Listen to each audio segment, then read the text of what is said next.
Boulder's top stories this week. The city celebrates successful sustainability strategies. Council reaches a final decision on ballot issues related to energy future and capital improvements. And the Pearl Street Mall prepares to roll out the red carpet for Fashion's Night Out. Hi, I'm Natalie Wood. The city of Boulder has a long tradition of working to create a sustainable and energy-efficient city, and on August 15th, Congressman Jared Polis joined city and state officials at CU as co-host of a congressional field hearing on energy. Speakers and panelists testified about ways that a community can benefit economically from moving toward energy sustainability, and on how the federal government can best partner with communities like Boulder. The field hearing consisted of two panels, one that provided local perspectives about innovations in energy sustainability and their associated challenges. The other offered national perspectives about whether these initiatives can be replicated across the country. In addition to Congressman Polis, participants included Senator Mark Udall, Senator Michael Bennet, and former Governor Bill Ritter. Following the field hearing, the City of Boulder celebrated recent initiatives that are helping save money with renewable and sustainable technology. The August 15th Greenovation celebration event took place at South Boulder Rec Center, where energy innovations have become part of the daily routine. I was there for Inside Boulder News to see how the center is using innovative solar technology and to check out the first two electric vehicle charging stations in Boulder. The city has been working towards the use of sustainable technology for many years. And on August 15th, the City of Boulder and its partners took a moment to celebrate their success at Saving Green. The Greenovation celebration at South Boulder Rec Center allowed officials to talk about the many accomplishments Boulder has achieved on its journey and the money the city saves by using solar energy. It really is a wonderful time when a lot of projects that have been in the works for a couple of years are now coming full circle to fruition. And all of us on City Council believe so strongly that the city needs to lead in these efforts, and we need to have visible examples. We need to have metrics that show the savings. And in this case, the savings will be about $500,000 a year. The South Boulder Rec Center uses solar systems to run the building, heat its pools, and now charge cars. Boulder worked with a private company on the solar projects, and because of the savings the city receives by using renewable energy, the systems won't cost them a dime. The private company's putting up the money for it, and the city is paying for it over time through the savings that we get on our bill. And I think this is a great model that could be duplicated in other cities that we really should be proud of starting. We've always talked about using photovoltaics to charge vehicles, and this is a great example of that.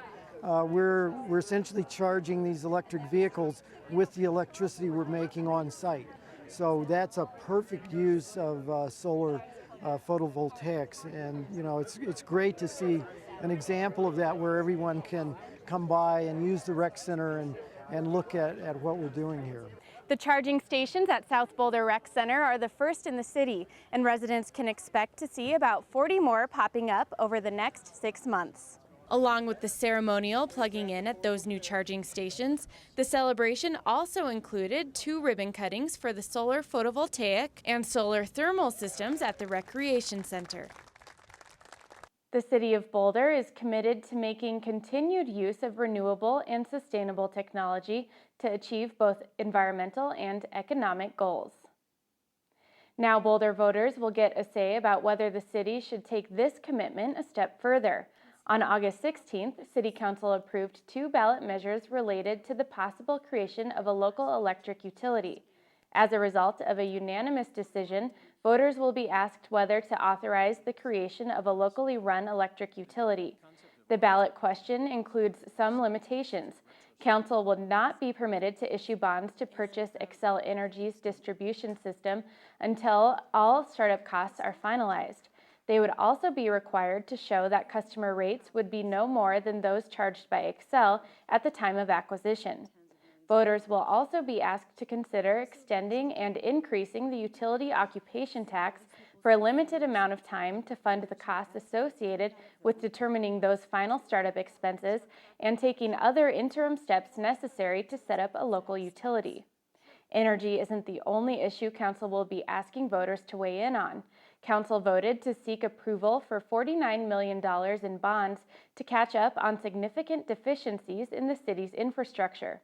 These capital improvement projects could include repairing and maintaining streets, addressing structurally deficient bridges, repairing aging city facilities, and replacing outdated software systems. If approved, the capital improvement bonds would be paid for through existing revenues without any increase in taxes. Pearl Street is home to fine dining, unique shopping, and one of my personal favorites, a trendy fashion scene. On September 8th, fashionistas will come together in downtown Boulder to celebrate the best offerings of many local stores. Fashion's Night Out will kick off on the 1300 block of Pearl Street Mall in front of the courthouse. The kickoff will pay tribute to the fashion industry and also recognize the several trendy upscale businesses that make up downtown. Attendees can enjoy everything from fashion shows, live music and DJs, to food and wine, trunk shows, and amazing giveaways. Restaurants and other downtown businesses are also rolling out their red carpets to help transform downtown Boulder into a fashion wonderland. B-Life will also be performing throughout the evening. The well-known dance team has appeared on MTV's America's Best Dance Crew and NBC's America's Got Talent. For more on Fashion's Night Out and the participating stores, visit fashionsnightoutboulder.com. That's all the time we have for this week. You can connect with Inside Boulder News on Facebook by submitting news tips and questions. Just search for City of Boulder Channel 8. I'm Natalie Wood.